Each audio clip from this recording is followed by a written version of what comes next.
Hello everyone, Sarah Muse here. I am here interviewing Meridith Entingh for Open Studio Tour Roanoke, and we are excited to be interviewing all the artists that are hosts for the tour this year for 2023. The weekend event is April 29th and 30th, and we are going to be going around and learning a little bit about things so that you know what to expect when you come and visit. Okay, so hi Meredith, how are you? I'm well. How are you, Sarah? I'm good. So nice to see you. Good to see you. So tell me about you and your business. So what is the name of your business? It's my business is Meredith Weaves. So Meredith is a distinctive name, you know. So I decided just to leave it that, and everybody knows me around town as Meredith. So yeah. Excellent. So Meredith Weaves. Okay, and where are you located? I'm located in Roanoke, Virginia. In my home studio. I also have space downtown at Left of Center. Fantastic. Mm-hmm. And so what is your background? Well, I didn't start weaving until I was probably almost 50. But I was always fascinated by texture and fiber. Started knitting when I was like 7, made my first sweater, you know, when I was in 3rd grade. Played around, did macrame, did, you know, all of the crafts around textiles. When I was in college, I actually was a home ec major and a textile major for a very short period of time. And then my father, bless his soul, said, that's not a vocation, it's an avocation, and you need to do something that's more practical. So I actually have a business degree. But as I said, I went back to weaving when I was about 50. I went to a place called Springwater Fiber Workshop, which was in Old Town Alexandria, and in Northern Virginia. Mm-hmm. And there I got the immersion program. I ended up working there, took weaving classes, watched other weavers, spinners, dyers, knitters, you name it. So anyway, and then I moved here and started weaving here, joined a guild. We've got a wonderful weaving guild in the New River Valley, and the rest is history. That's fantastic. So was that the turning point when you went to Alexandria? Yeah. That you decided that was like the aha moment that this is really what I want to do? Well, it's funny. I have a really good friend who is a weaver. And she and I mean, we were really close. She was the matron of honor in my wedding. And she was a weaver, and I was always fascinated by what Jane was doing. And so I actually contacted her. I said, do you know where I could learn to do this? And she goes, I don't know. I learned up in New York, and I don't have any clue. So my husband and I found Springwater, and I got there, and the front part of the building was a yarn shop. When you walked into the back, and there were all these looms everywhere, and there were about 3 or 4 people just sitting weaving. And I wandered around and talked to them, and they all seemed so happy, and it just seemed like a perfect thing for me to do. You would be happy. Yeah. So. Well, and isn't that what being an artist is about? Yes. Is really looking into your passion, right? And finding that passion and what it is that you really love. And so, what did you do before that? You did business school. I did. I actually was a contracts manager for an engineering firm for a long time. I worked on, believe it or not, I worked on EPA hazardous waste Superfund cleanup projects. I just was the contracts person that helped the engineers with all of the procurements and government relations and all that kind of stuff. Yeah. Just small change. Yeah, small change. I liked the negotiation part of it. Mm-hmm. That's kind of that's where I fit really well. So there was a part of it that I really enjoyed. And there was an awful lot of it that was tedious. So I was really happy to move on. Yeah. Well, and you were at the age of where I was like, oh, this is brilliant. I can do this. I was really fortunate. I was fortunate to be able to do that. Yes. Yeah. That's fantastic. Yeah.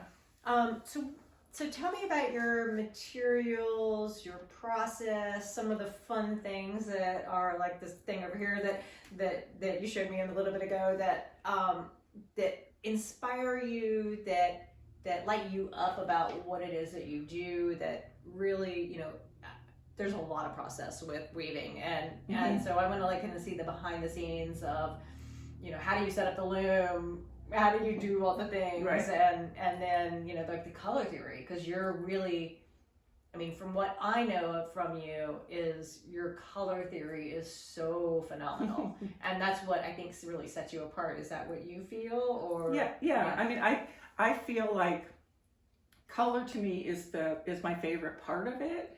So learning different ways to work with color has been kind of what's moved me forward in my weaving career. So, you know, first of all, you learn to weave, and if we look around, like there's weaving projects like back here. That's the first piece I made for my mother. You know, on a loom. I don't know if you can see it. It's take a look at that. It's underneath the it's just the blues, the real pale blues, and stuff like that. Yeah. That's the first piece I made back almost 20 years ago. Yeah. Beautiful. And you know, I mean, look at the color blending in that. Yeah. And then the other piece that you're looking right there, that's another one. That's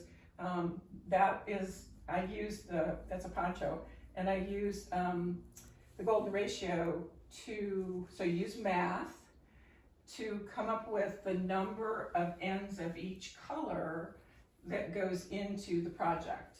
So interesting. We're going to have to move this because it looks black over here. It is. It's actually kind of a blue black. It's blue and black. Yeah. Yeah, there we go. There you go. You got much some of the colors. better. Yeah. Much better. Nice. All right. So tell me about, so where do you start? Do you start with the colors? Do you start with a design? How do you start? Well, it depends. Okay. So, I mean, sometimes what I do is literally put, you know, like a whole bunch of yarn on a table and say, okay, you know, which ones do I like together? Which ones don't I like together? And sometimes it works and sometimes it doesn't. And so I often do color wrappings, which is what you talked about this project. Yeah. Okay. The project was basically an exploration, you know, in creativity. And the person that was teaching suggested that we make some kind of a storyboard using something that we were fond of. And I picked mushrooms and ferns.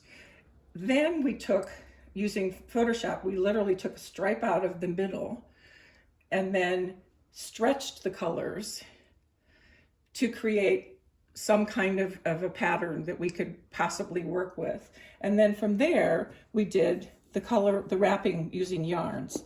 Now, I'm not satisfied with this yet, but it is the beginning of something, and we'll see where it goes.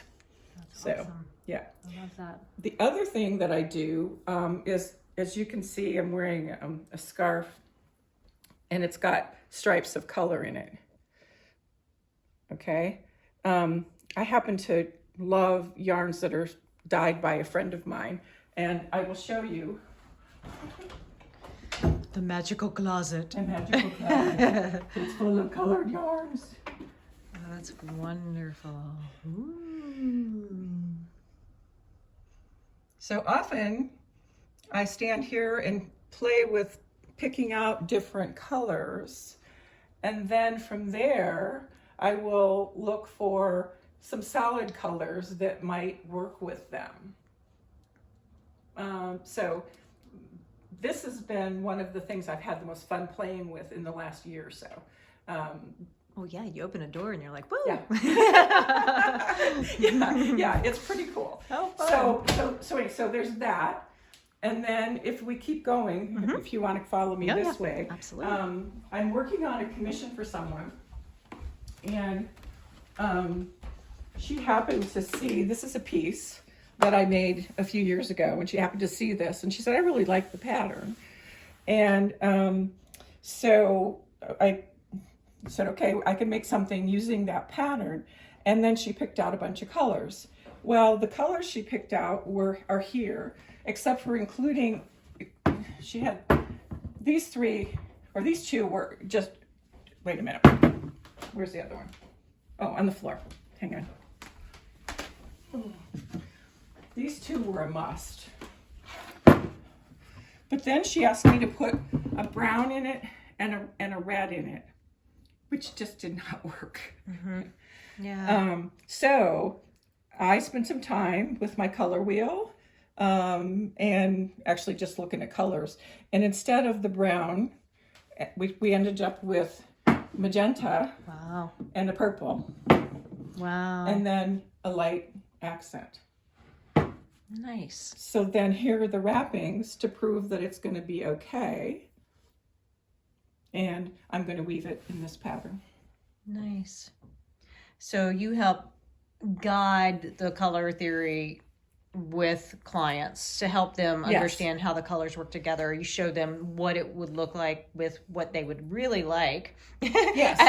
and then go, sometimes that might not work so well, but sometimes it might be brilliant. Yes. So you just work with them to figure out what works best. Yeah, I help them. I mean, if they say I really like these two colors, then I will try to work with the main colors that they like, and then propose other options if the options that they've picked out are not don't really work from a color perspective. Right. Yeah. That's fantastic. Yeah. Awesome.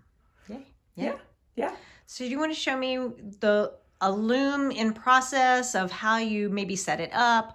What are the pieces that are involved in it, and then how you actually do it? Okay. We're gonna walk around a bit because that's perfectly good. So the first thing that happens is I know what my pattern is. I have, believe it or not, I've got calculations. I've figured out using, just pencil and paper. I figured out how much I'm going to need of each color and all that kind of thing. So there's a bit of technical work that has to be done. And then I go to the warping board, which is right here behind you. So basically, I start with cones of yarn. So, you're starting with this, okay? And then you go to the warping board, and I've got one that's already done, but I'll just show you the basics. In order to, I usually, if I can, I'll use two, wait a minute, let me see if I can get this started. I'll use 2 cones at a time. It makes it go a lot faster if I happen to have them. I don't always have two of the same color. But you start and you have to thread by thread, you have to measure your warp. So you start here and you literally have to do this. Well, I got a knot there. There's 2 ends, okay?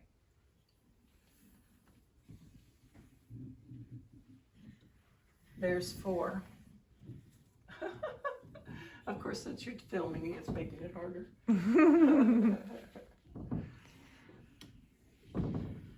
There's 6. And on and on and on. I'm not going to do very much more, but point is that you can see. And then what happens with these? Okay, so then I'm going to take these off because I'm just doing it to show you. Yeah. And that's why I had this up here. So then when you're finished, you have this. So you have all of this here, and in order to take it off, I've basically put a cross in here so that I know the threads. I know which threads. I know the order of the threads. Okay, because that's really important. Right. And I don't want them to get tangled. Okay, so I basically have to tie I have to tie here. Notice I don't have to tie here because they're separated by the tie that's there. When I was a beginning weaver, I tied everywhere. Now I just do what I have to. because I know it's going to be okay. You learned the tricks. Right. I do tie this just because it makes it easier for me to find the ends when I'm putting it on the loom. So I tie the loop, and I tie one more, which is right here, to give it tension when I'm putting it on.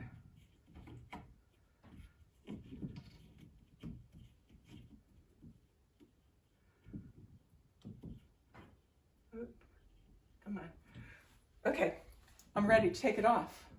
So now I'm going to take it off of the board, and I'm going to chain it so that I don't get it all tangled. So I'm just using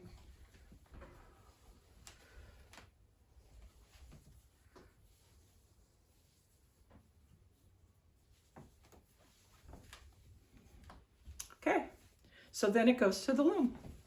Very cool. From here, I'm going to show you another one that I've already got started. Is it light enough that you can see? Yep. Okay, so what I've done here is I have threaded, I basically threaded, and I'll take it out so you can see. I've threaded 4 ends at a time. I've basically held this in my hand. I can show you how. I'll do it with this one. I'll hold it in my hand like so,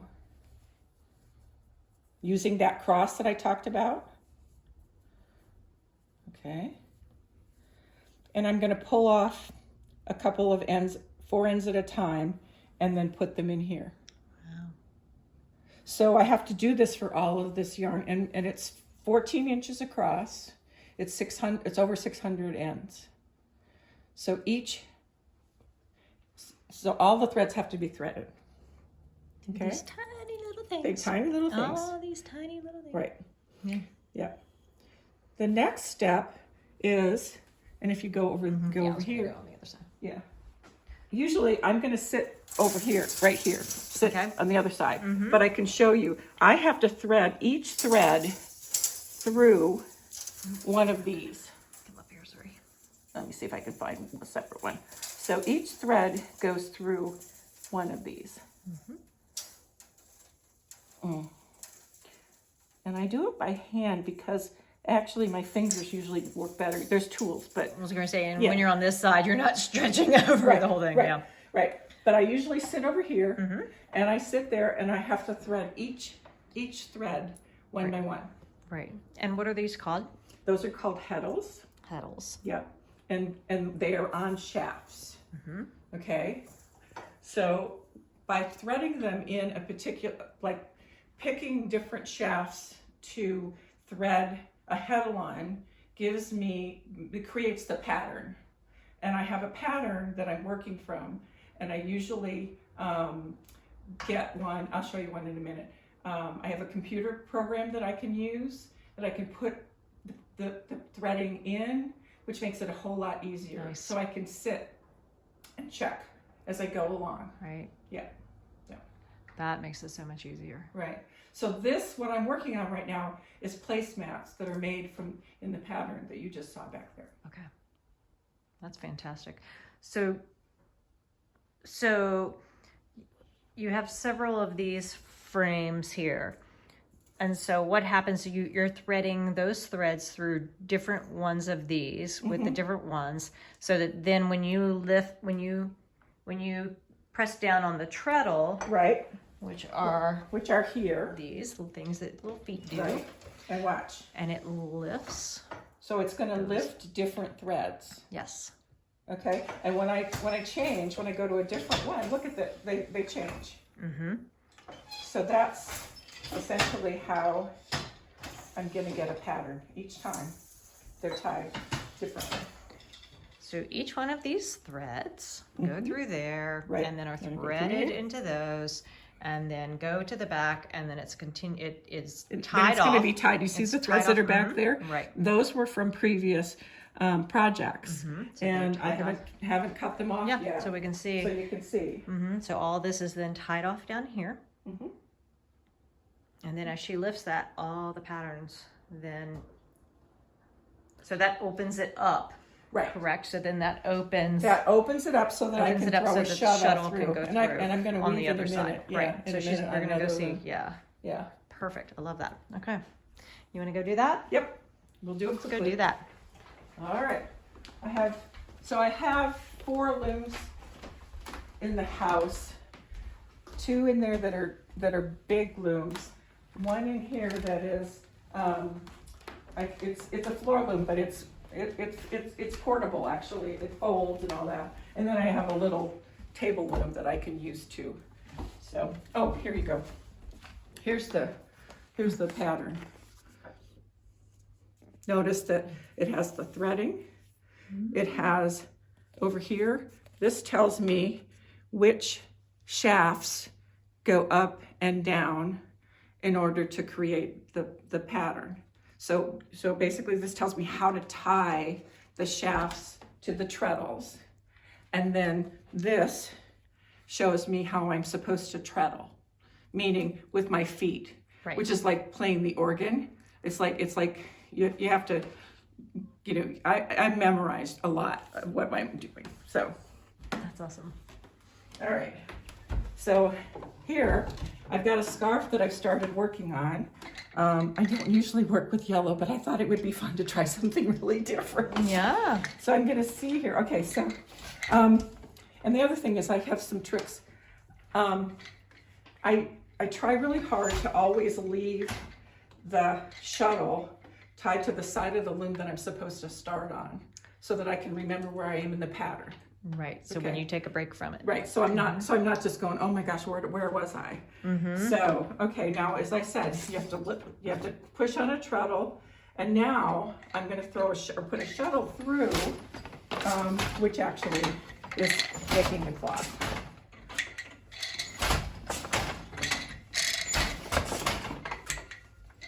Oops, slicky stuff.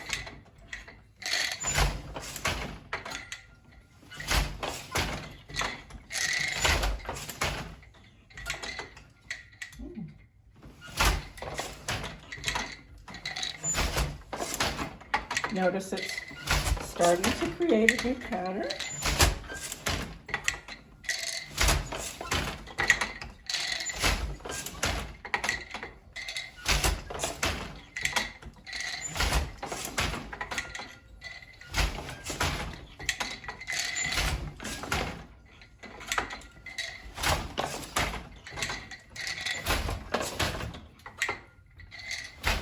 That was one repeat, or 1/2 of a repeat, and I've got one pattern here. As you can see, the patterns.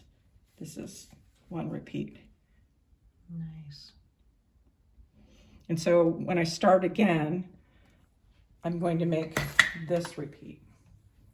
So the other thing about it is I like to work with patterns where I can see what I can actually see what's going on.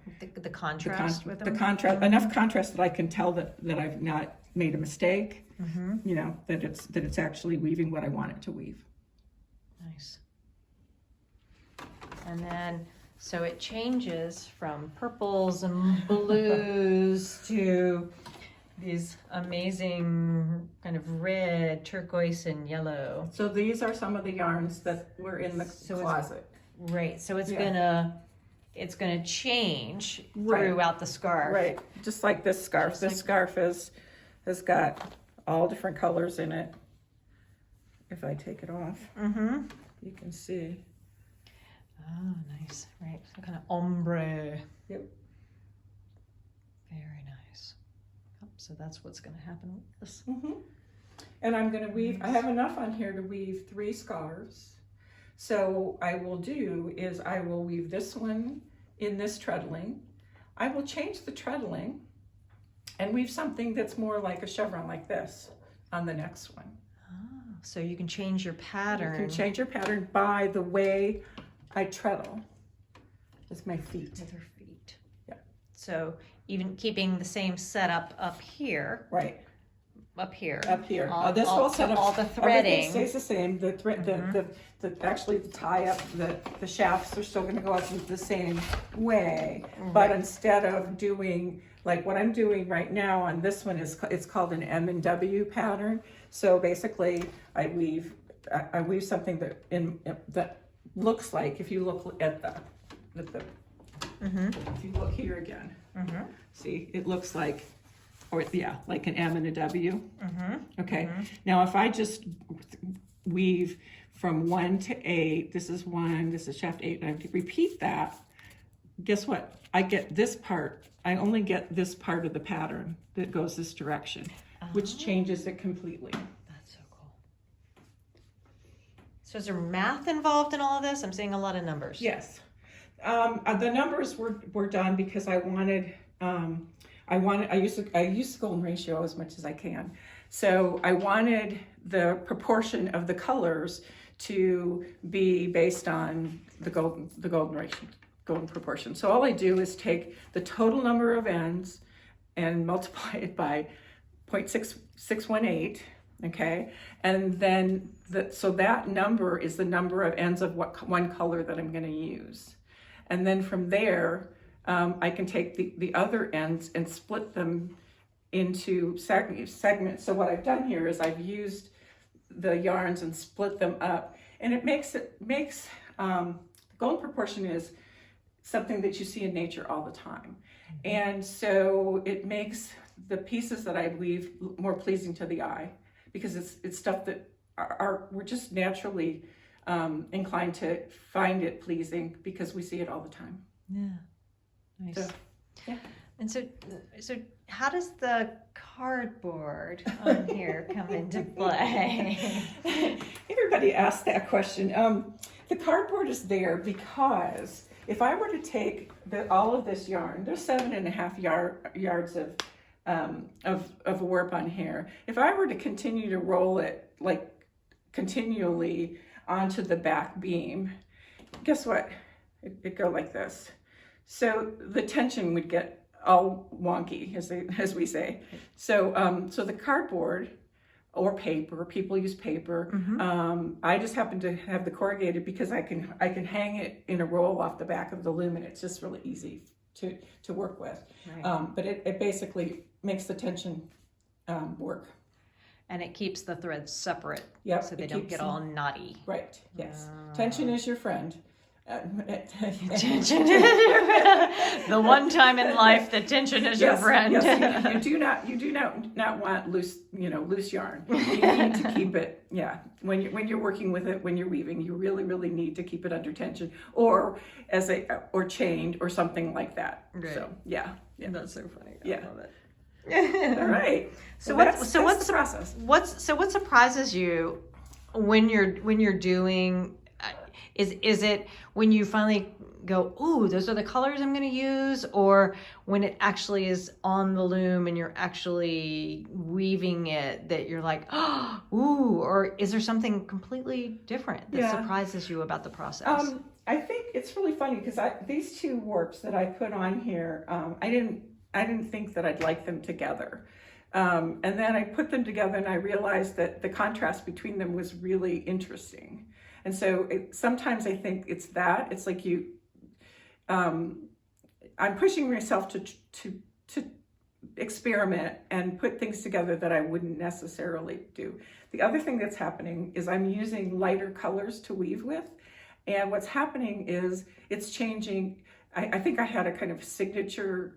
I think it was doing a lot of stuff I've woven is in these. This is my favorite colors. I just love these. I mean, I really do. But I'm trying harder to experiment, and I find that I'm excited by some of the new things that are coming off the loom. They're a little bit different. So, and there's always, you've got to keep growing and changing, I think. Right. So experimentation is key to what you do.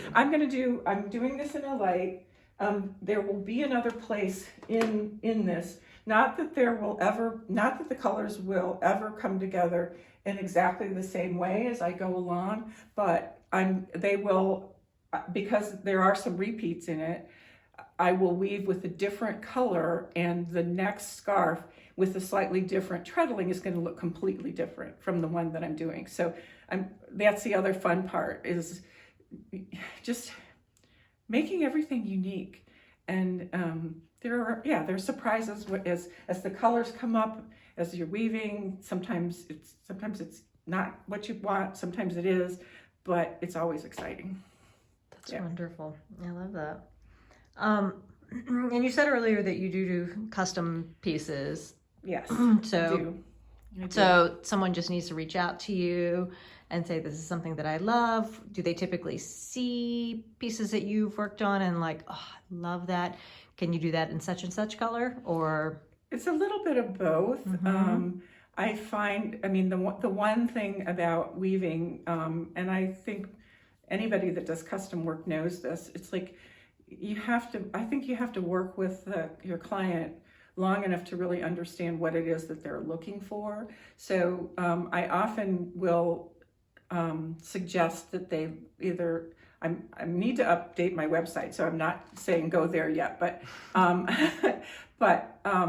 I try to show them other pieces that I've done to get a sense of of their reaction. In other words, oh, I like this, I don't like that kind of thing. And sometimes I will make something that's similar to what I've made before, although in different colors or but it's a design that I've used. Other times I will just start from scratch with them and make something completely different. But I have to have a sense of, I will go into a home, I will have people send me photos, things like that, in order to get a real sense of the piece and where it's going to go and whether it's going to really work. So a lot goes into a commission compared to just weaving a piece to be sold. right. And as always, that's why Yes. they're called custom pieces. Yes. So what makes you laugh? It's my trick question for everyone. Oh my gosh. When I make a silly mistake, so this is really funny. I'm weaving a project down at Left of Center, and I have been weaving the same. I tie on to a previous warp and continue to use the threading, but I'm using completely different colors, and it looks completely different. Well, I was weaving the other day, and I looked down, and I realized that there was a mistake in the threading that's been there for like 3 months. And I was like, how in the world? It's sort of like laughing at myself, because it's like, okay, I didn't notice this, but nobody else did, so I guess it's okay. So I laugh at myself. I laugh because I've been weaving for almost 20 years, and I still make mistakes. I still learn. You have to kind of have some humor, and yeah. Oh, absolutely. Yeah. Yes. Because I remember when you were talking about a scarf that you did that had like one thread missing, and oh gosh, what do we do with it? And I'm like, is anyone going to notice it, because it's so small? Your threads are so fine. It's this scarf. I don't know if I can find it. But... Yeah, see, and you can't even find it. So that's that's what makes it handmade, yes, right? Yeah. But I kept this because it had a mistake in it. But I love it. And it's all of her colors. Yeah. So is there anything else that you would like to tell our audience? No, I think we've covered most of what I wanted to show you. I think I'm so happy that we're doing this, because I don't think people understand how much work goes into weaving. It's not the time that I sit at the loom, that's the meditative, quiet time. But there's an awful lot that goes into it before and after, which is pretty, yeah. Oh, and by the way, when I'm finished, they come off and I have to sit and twist the fringe. So that's a whole nother part of the process. Oh, right. Yeah. And fabric isn't finished unless you've got the ends finished, whether you're sewing a hem on a towel or, twisting fringe. Then they have to be washed and fully finish before they actually go out to be sold. So for a scarf this size, which is, what is your size This is about 8 inches wide and 72 inches. I will weave 72 inches. How long does it take you to thread the loom? It's a good question. It probably takes me 4 or 5 hours To thread the loom. Yeah. Because it's pretty intensive. Yeah, And these are there's 190, almost 200 ends on this. So it's probably less than that. It's probably more like 3 hours for something like this. But that's just the threading question. Yeah, right. That is just the threading. Right. Okay. So the threading of getting it through these little teeth here, and then threading it through each one of these. Yeah. And what are they called again? I'm sorry. They're heddles. Heddles. Right. Each through the heddles. Right. So each eye of that. Right. And then making sure that you're putting it in the right frame. Right. Yes. So that when you lift your treadles, it all comes out the right. Right. And then, the setup of the loom, I think that the bigger question is the setup of the loom. For example, I wanted to be able to show you this today. So, but it wasn't, the yarn wasn't tied up in the front. That in itself takes an extra half an hour of tying and tensioning and making sure everything's okay. So by the time, because you can see at the very beginning here, I've tied on and I've got some yarn. This is throwaway. I'm gonna pull this out, and then I'm gonna have about this much, about 6 inches that I can turn into fringe. But all of that is an extra half an hour. Right. So it's like all the pieces and then it'll take me an hour to sit and twist fringe. Now I usually will do it while I'm talking with somebody or listening to some audible, listening to a book or something like that. Right. But the point is, it's still more time that I have to spend. Yeah. So that each detail takes time. right. Each detail takes time. I love that. So where can people find you? Well, they can find me locally in Roanoke down at Left of Center Art Space. It's open like Thursdays through Saturdays, short hours, 11 to 4. They can also reach out to me. I have a website. There's a contact place on the website. People often reach me there. My website is meridithweaves.com. It's pretty easy. I also have Facebook and Instagram. I'm working on those. So you'll see more of me. And you can also find her on the Open Studio Tour website as well. Right. Yes. OpenStudioToursRoanoke.com.